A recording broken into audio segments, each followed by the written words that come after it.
À la une ce soir, nouvelle audience pour les chaînes du groupe ATV. Le tribunal a mis sa décision en délibéré au 19 juin prochain. Kathleen Bilas-Copette et Hubert Bornil feront le point sur notre situation. Les parents de Magali Méjean en Martinique, ils sont venus à la rencontre des magistrats en charge de l'enquête sur la disparition de la jeune femme. Leur fille aurait fêté ses 33 ans aujourd'hui. Deuxième jour du procès aux assises de Kevin Dour et ses présumés complices. Une journée riche en rebondissements puisque la salle a été évacuée il y a quelques minutes à cause d'une coupure de courant. Plus tôt dans l'après-midi, le principal accusé avait refusé de comparaître. Enfin, 9 communes de l'île particulièrement impactées par l'invasion des sargasses. La CCIM et les services de l'État ont évalué les dégâts à 1,5 million d'euros. Ils ont présenté un état des lieux officiel des zones et entreprises les plus touchées. Bonsoir à tous, merci de nous rejoindre dans cette tranche info que vous pouvez suivre en direct sur Facebook. Nous commençons avec cette nouvelle audience décisive pour ATV. Le tribunal a examiné aujourd'hui l'offre présentée par les repreneurs, dont l'association Médias des Îles. Au terme des échanges, la décision a été mise en délibéré le 19 juin prochain. Pour en parler, nous recevons Kathleen Bilas-Copette, notre rédactrice en chef. Bonsoir à vous. Bonsoir Sabrina. Et vous êtes accompagnée d'Hubert Bornil, on le voit, qui est le vice-président de l'association Médias des Îles. Alors on va commencer avec vous, Kathleen Bilas-Copette. Expliquez-nous la situation du groupe ATV ce soir. Alors c'est vrai que Sabrina, on attendait une éventuelle décision du tribunal de commerce de Fort-de-France aujourd'hui concernant une liquidation d'ATV ou la poursuite de l'activité. Finalement, il faudra encore patienter. 3 semaines pour donc connaître cette fameuse décision du tribunal de commerce de Fort-de-France. Alors Sabrina, pourquoi ce délai supplémentaire? Il faut bien comprendre, et je crois que les téléspectateurs l'ont compris, que le dossier est particulièrement complexe, puisque pour mémoire, il s'agit d'acter le tour de table entre l'actionnaire majoritaire Médias du Sud, l'association Médias des Îles que nos téléspectateurs connaissent puisque c'est celle qui a collecté les fonds auprès de la population, et puis un nouvel investisseur local, le groupe Magin, qui s'est positionné très récemment sur l'actionnariat de la chaîne. Donc ce pacte d'actionnaires trouve déjà un certain crédit auprès du tribunal de commerce, mais les juges ont considéré qu'il doit être précisé, qu'il doit être consolidé, d'où un délai supplémentaire pour ce faire. Autre point de taille que les repreneurs doivent également affiner à la demande des juges du tribunal de commerce, c'est le plan de restructuration envisagé pour permettre de réduire les charges d'ATV et de permettre à la chaîne de retrouver un équilibre financier et de garantir sa pérennité.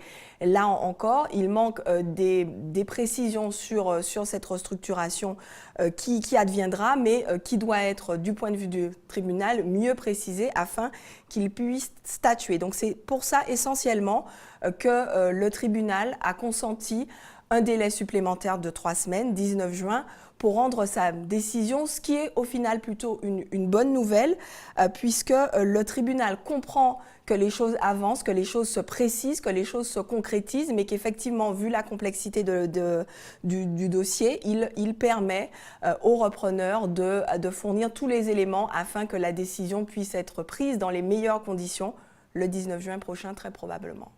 Autre information importante, l'association Médias des Îles a changé de bureau le 24 mai dernier, qui est représenté ce soir par Hubert Bornil, qui est le vice-président de cette association.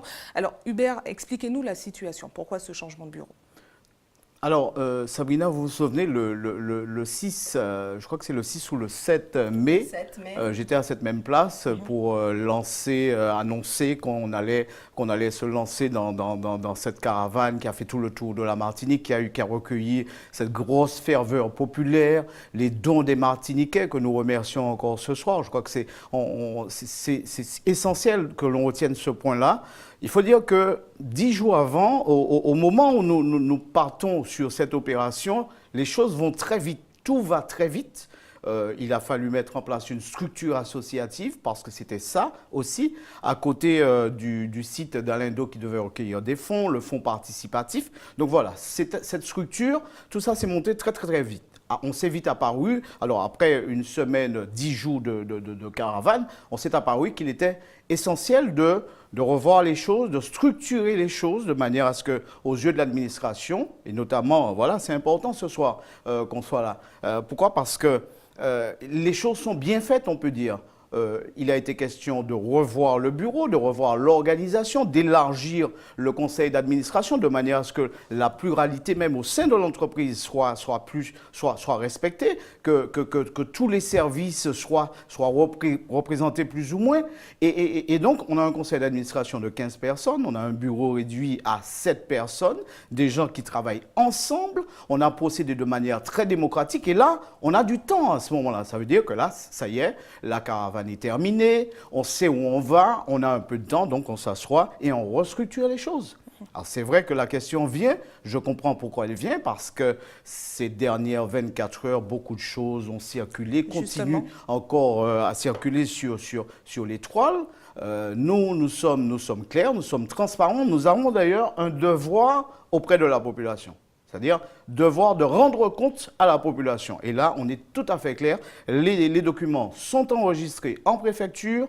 Le tribunal, il a les dossiers de l'association Médias des Îles. Donc voilà, tout est clair, tout est bon. Maintenant, nous ne tenons pas à nous engager dans certaines voies. Non, nous restons comme nous l'étions dès le départ. Très bien. Voilà. Et donc le président est une présidente désormais, Katia Régis, qui a donc succédé à Miguel Limol à la tête de l'association Médias des Îles en toute transparence. Merci à vous deux. Et pour clôturer le dossier ATV, on retrouve tout de suite une interview qui a été réalisée à l'issue de l'audience ce soir. Le dossier Média Chantilly-Guyane sera évoqué à nouveau à l'audience du 19 juin 2018 à 9h. Donc l'affaire a été renvoyée avec pour objectif l'étude du renouvellement de la période d'observation. Il y a des actionnaires entrants qui sont d'une part métropolitains mais qui sont également locaux, la personne de Médias du Sud et également du groupe Magin. Il y a également l'arrivée aussi au capital de l'association Les Amis via la remontée des fonds issus des dons de la population martiniquaise. Donc il y a des montages à mettre en place pour pouvoir formaliser l'arrivée au capital de chacun des actionnaires entrants. Cela se lisse sur du temps, de façon à pouvoir organiser une rédaction dans les règles de l'art des statuts, des pactes d'actionnaires et de pouvoir lisser un business plan et donner aux actionnaires entrants les moyens de pouvoir élaborer de façon pérenne un plan de redressement qui sera ensuite, en fin d'étape, soumis à l'homologation judiciaire du tribunal mixte de commerce de Fort-de-France. On a réussi à avoir un renvoi, le tribunal nous a suivis dessus, ça nous laisse le temps de montrer au tribunal tous les documents qu'on devait apporter, puisqu'effectivement on est rentré dans la course les derniers. Il était important qu'on ait certains accords, que ce soit même avec l'association, que ce soit avec d'autres partenaires. Donc on va formaliser les choses. Puis après, on nous a demandé des détails bien précis au niveau, par exemple, des plans de prévision, etc. Ils nous ont fait une proposition, on va l'étudier, on va regarder ça, puis on va revenir effectivement vers eux. On va arriver avec quelque chose de concret. Oui, là-dessus, je reste confiant.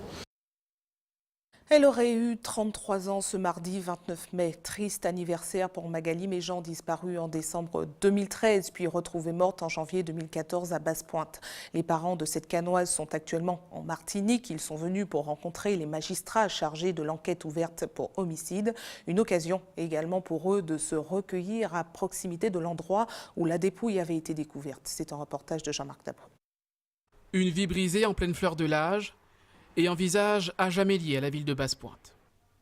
C'est ici, dans une falaise de l'habitation Chalvet, que le corps de Magali Méjean est retrouvé après plus d'un mois de recherche.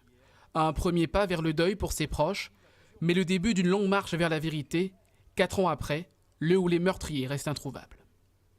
L'affaire Méjean, c'est d'abord une enquête qui piétine. Ce sont les proches de la victime qui retrouveront l'appareil photo de Magali à proximité du lieu de découverte du corps. On se demande comment les gendarmes ont cherché l'appareil photo, puisque nous, en fait, en étant sur place une quinzaine de minutes, donc on est tombé sur l'appareil photo, donc on se demande si ils ont ratissé, comment ils ont ratissé le secteur et enfin voilà comment ils ont recherché les éléments autour de Magali. Viendront ensuite les nombreuses pistes, celles ouvertes, notamment grâce à des témoignages anonymes. Il y a eu effectivement des informations, mais pas que celles-là, qui évoquait une hypothèse au Terre-Saint-Ville. Cette hypothèse-là a été examinée, une enquête a été menée sur ce point. Il ne faut pas se contenter de ce qu'on entend, des rumeurs qui courent. Il faut que les renseignements soient précis. On veut tous les détails pour reconstituer véritablement, minute par minute. Mais à chaque fois, les enquêteurs ouvrent des pistes puis les referment. Aujourd'hui, c'est plus de 2000 actes de procédure, un juge d'instruction et des enquêteurs de la gendarmerie toujours mobilisés. Il y a toujours un magistrat instructeur qui reste dans ce dossier-là, qui est pleinement investi dans les investigations et qui dispose derrière elle d'une équipe de gendarmes qui est tout aussi motivée, puisqu'en effet, je crois que tout le monde souhaite, en l'occurrence dans ce dossier-là, que la vérité puisse ainsi apparaître. Seul un nouveau témoignage pourrait relancer l'enquête. Alors les parents de Nathalie Méjean, de passage en Martinique, lancent un appel. Je demande à toute la population martiniquaise qu'elle parle, qu'elle dévoile ce qu'elle peut savoir.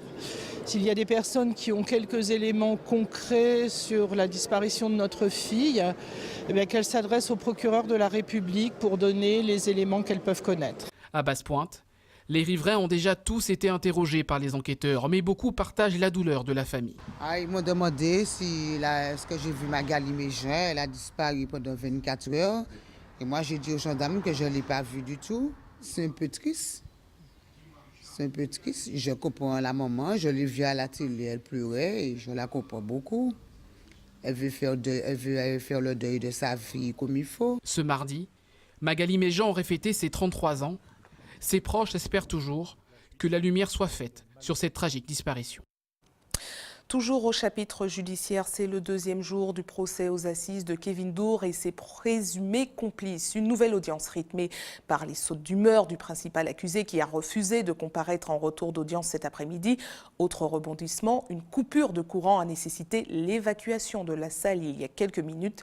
Plus tôt dans la matinée, les enquêteurs ont présenté à la barre le résultat de leur investigation qui ont duré plusieurs mois. Compte rendu d'audience de Sandrine Claude.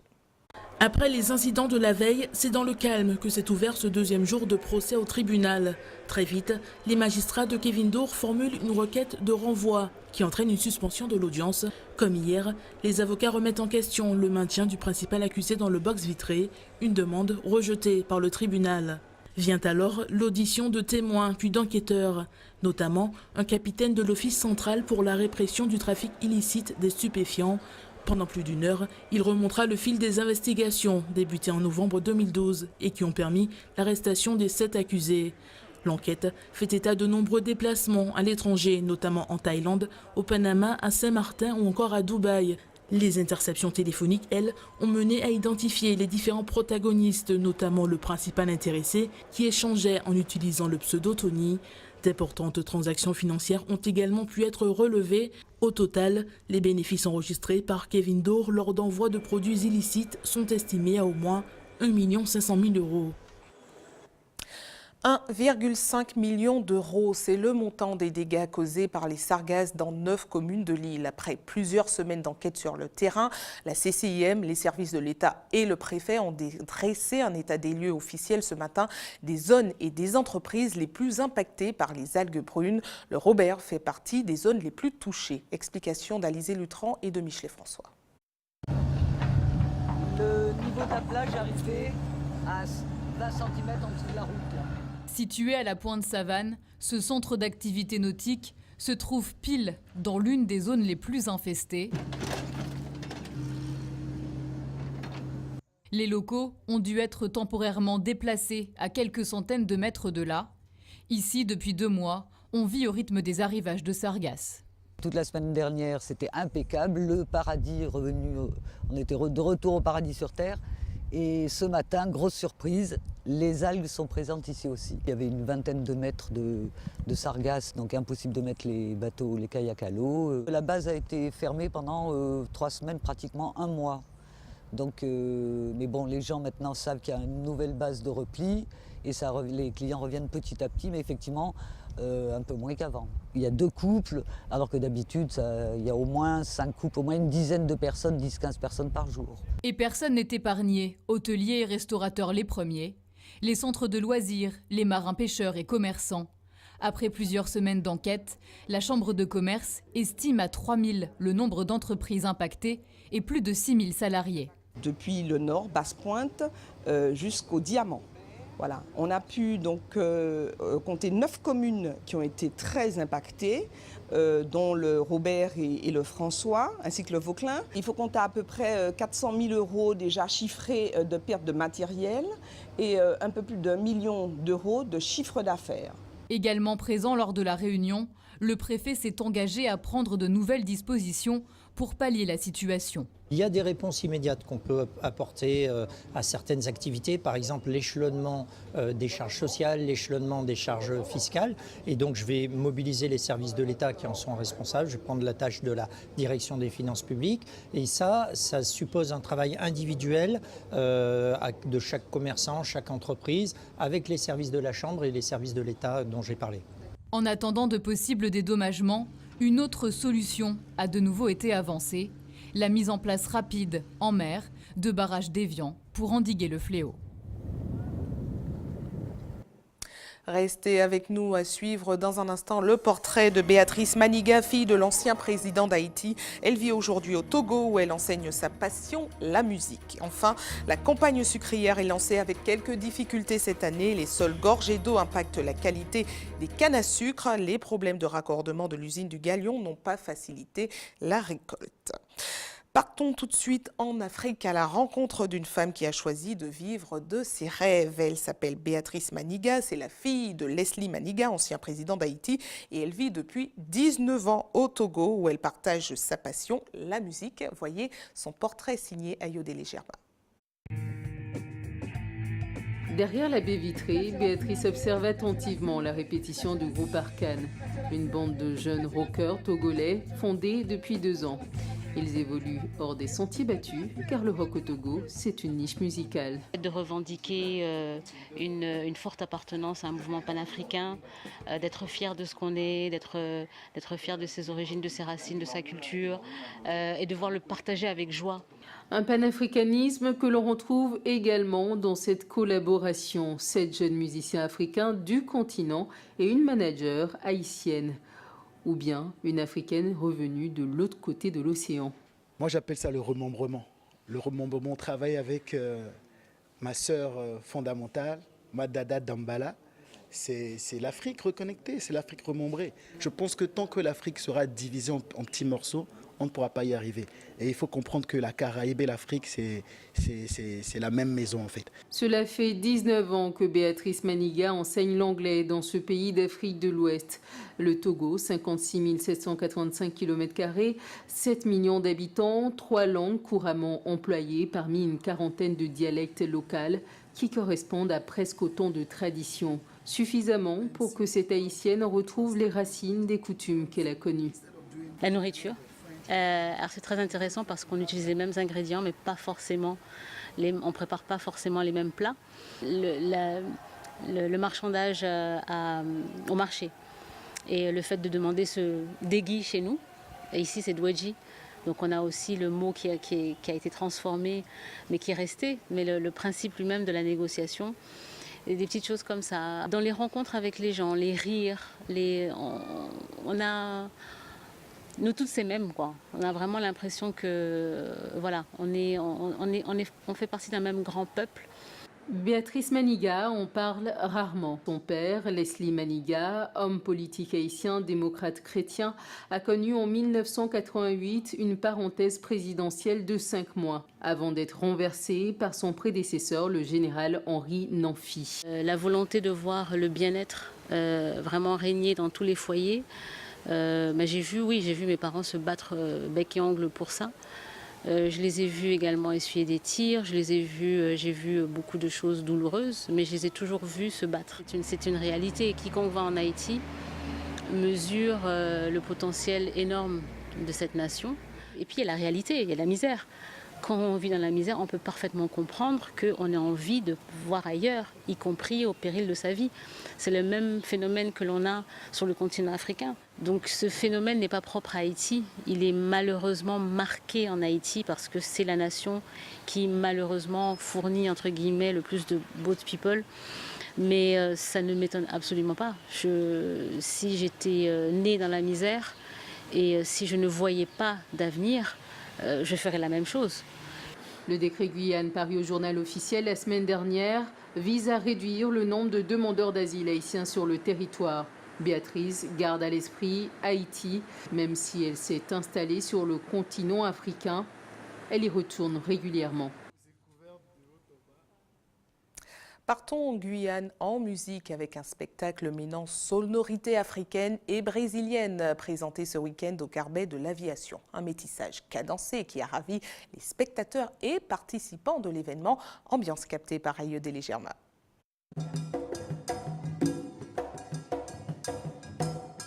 Il y a une mythologie afro-brésilienne qui raconte des histoires de dieux, de plusieurs dieux. Et chaque dieu, il y a une qualité de la naturelle. Le feu, le vent, la terre, la mer, l'eau, voilà, les cascades. Et chaque qualité, il y a une histoire. Et on raconte des histoires pendant le mouvement, tu vois. On raconte, il y a une dramaturgie qui est dansée. L'afro, on a toujours envie d'y revenir. On a toujours envie enfin, j'ai toujours envie de la pratiquer. Et quand je la vois, quand je vois des émissions avec de l'afro dedans, ça fait du bien. On sent qu'il y a quelque chose, il y a de l'énergie, il y a de la force. Dans l'afro brésilien, donc là on a travaillé par exemple le guerrier, Ogum, et on a travaillé aussi le vent, donc c'est Oya si je me rappelle bien.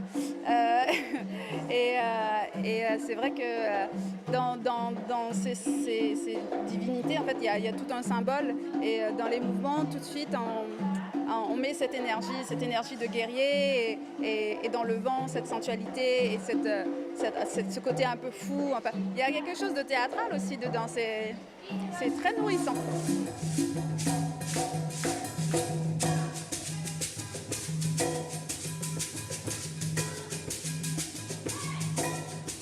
Cette année, on a réussi à peu près tous les mois et demi à organiser des stages sur le week-end avec des intervenants extérieurs, comme aujourd'hui Barbara, comme il y a quelques mois avec Energia Pura pour nous apprendre le makoulélé. Il y a quelques mois également un danseur sénégalais qui nous a appris un petit peu la danse sabar du Sénégal. Voilà, c'est des échanges encore une fois pour qu'on apprenne toujours, encore et encore. C'était bien, et aussi qu'on pourrait réanimer ça une prochaine fois. C'était super bien, et on a dégagé tout ce qu'on avait dans le corps.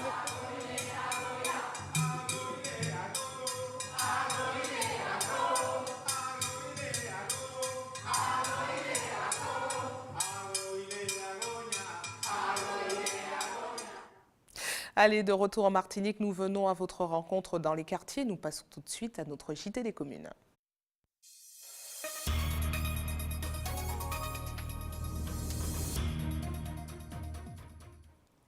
Un JT des communes qui commence au François avec un nouveau conflit entre propriétaires et locataires. Cette fois-ci, c'est un centre de contrôle technique qui est concerné. Le propriétaire du local a scellé l'entrée pour cause de loyer impayé depuis 3 ans, selon lui. Après de multiples procédures judiciaires, le bâtiment commercial situé à la ZAC Trianon est désormais fermé au public. Cela faisait 15 ans que la locataire y était installée. Voyez ce reportage d'Alizé Lutran et de Michelet François. Dimanche soir dernier, Bertrand, le propriétaire du bâtiment, prend une décision radicale. Il soude les portes du local pour empêcher toute activité. Sa locataire, qui a établi ici un centre de contrôle technique, aurait cessé de lui payer ses loyers depuis novembre 2015, à hauteur de près de 3 000 € mensuels. Elle me doit plus de 80 000 € de loyer impayé. J'ai pris un huissier faire un commandement de paiement. Et depuis, rien n'a été versé. On lui avait demandé de verser l'intégralité des loyers à la CARPA, du moins au tribunal, donc elle ne l'a pas fait. En plus, elle était déjà en redressement judiciaire. Plus de 200 000 € de trucs. Elle a déjà tout organisé de telle sorte pour qu'elle ne puisse plus que dès l'instant que l'entreprise soit en liquidation, qu'elle ne me paye pas. Et moi, j'ai mes dettes, j'ai mes impôts à payer, j'ai du mal à m'en sortir. En 2011, ils étaient déjà entrés en conflit pour un problème de compteur d'eau, mais rien d'équivalent à la situation d'aujourd'hui. Depuis qu'il a bloqué les portes de l'entreprise, sa locataire ne serait plus revenue sur place. Mais Bertrand l'aurait croisée par hasard il y a quelques jours. Je l'ai rencontrée dans une grande surface et de telle sorte, je lui ai posé la question, pour quelle raison qu'elle ne me paie pas. Elle m'a laissé comprendre qu'elle paye les loyers. À ce moment-là, j'ai été voir l'entreprise Maître Miroit, de telle sorte pour voir si elle le payait. Et Maître Miroit m'a confirmé qu'elle ne paie pas. On lui a envoyé une relance, c'est un liquidateur judiciaire. On lui a envoyé une relance et elle ne paye pas ses loyers. Et mon dernier recours, c'est qu'elle me paye mes loyers ou qu'elle quitte les lieux de mon entreprise, de mon local. Nous avons tenté de joindre la locataire de Bertrand sans succès. Après 3 ans de procédure, il attend désormais que cette dernière accepte le dialogue pour trouver enfin une issue au conflit. Parlons maintenant du lancement de la campagne sucrière. Un coup d'envoi difficile à cause des caprices du temps qui ont rendu la canne pauvre en sucre. En plus, se sont ajoutés des problèmes de raccordement de l'usine du Galion. C'est un reportage d'Hubert Bornil et de Valérie Vincent. La récolte Kabat, nous on le voit ici sur cette parcelle située à Bois-Rouge, à Ducos. Mais les choses se passent pour le mieux. Les planteurs nous disent tout simplement avoir démarré avec quelques retards et puis une certitude, au moins on peut l'avancer. Cette année, la canne sera moins riche en saccharose. Sur cette exploitation de 5 hectares située à Ducos, la récolteuse tourne à plein régime dès 7 heures et ce jusqu'à la fin de la journée. Tony, le chauffeur, aime son métier. Il est toujours présent lorsque son patron fait appel à ses services. La saison se passe moins bien que d'habitude parce qu'il y a beaucoup d'eau. Et avec l'eau, pas facile de travailler. Les tracteurs qui coincent, la machine elle-même qui coince aussi. Mais bon, là, ça va quand même. Cette parcelle plantée en canne à sucre appartient à un Martiniquais, M. Perronnette. Celui qui l'exploite, c'est Justin Séraline, le président de la SICA qui regroupe un peu plus de 200 planteurs. Moi, je choisis ici spécialement parce que je vais travailler pièce de l'autre côté. La pluie a tombé la semaine passée, tout bateau. Comme ici, il y a un sol qui a essuyé assez vite et puis comme il plate. Donc c'est pour ça que nous choisissons ici. Mais malgré tout, nous massacrons les champs anti-bois. Ça veut dire que nous avons une difficulté l'année prochaine. Et conséquence là en plus, c'est que la richesse là est très bas. Ainsi, quotidiennement, ce sont environ 600 tonnes de canne à sucre qui sont livrées au Galion. Mais les temps sont durs. Cette année, les planteurs le savent déjà, les chiffres ne seront pas bons. Nous pas m'emmener qu'en a 8 et tu planté à peut être payé à un prix moyen. Donc, richesse là aux alentours de 6. Et en principe, si tu es à 8, nous te planté à peut être payé, nous peut être payé à 90 € la tonne. Ça ne sera pas le cas. Ça sera beaucoup plus bas. Et les cannes ne sont pas riches en fait. La richesse est très basse. Et puis les conditions de récolte jusqu'à présent étaient quasiment impossibles dans certaines zones. Il y a quelques jours de soleil ces jours-ci. Ce qu'on espère, c'est que ça va durer. Enfin, du côté du CEM, le Galion n'a pas pu avoir de détails pour l'instant. Tout ce qu'on peut vous dire, c'est qu'une conférence de presse est prévue aux alentours du 12 juin prochain. Information pratique avant de refermer cette édition à l'attention de ceux qui souhaitent faire un don de sang demain. Notez qu'une collecte sera organisée de 9h à 14h sur le parking du centre commercial La Galeria. Et puis comme chaque jour ouvré, une équipe sera également à votre disposition de 9h à 16h à la maison du don derrière le CHU Pierre Zobda Kittmann au quartier Laménard à Fort-de-France. Et c'est la fin de votre journal local et régional. Mais ne bougez pas, la tranche info continue. On retrouve Régine Germani dans une poignée de secondes, toujours en Tchèque pays. A tout de suite.